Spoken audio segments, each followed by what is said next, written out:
Vamos para a cinética do sopro cardíaco. Vamos lá.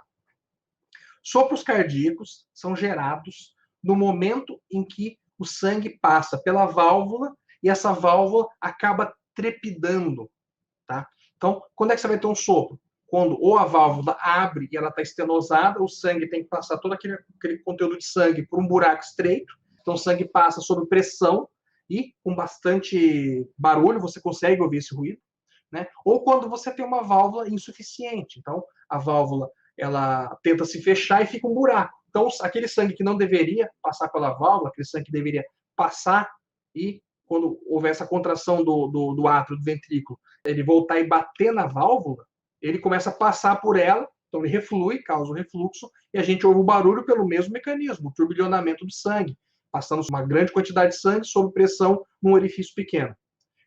Situações que fazem isso são situações em que o organismo está aumentando o débito cardíaco. Então, o coração está hipercinético, vamos dizer assim. Então, febre, ou quando o paciente está correndo, pode gerar um sopro. Mas a febre faz isso e a anemia, porque o sangue da anemia fica um pouquinho mais fluido, e ele consegue passar um pouquinho mais rápido nesse orifício da válvula, seja por ela estar estenosada, seja por ela estar insuficiente, e ele acaba gerando esse ruído de sopro.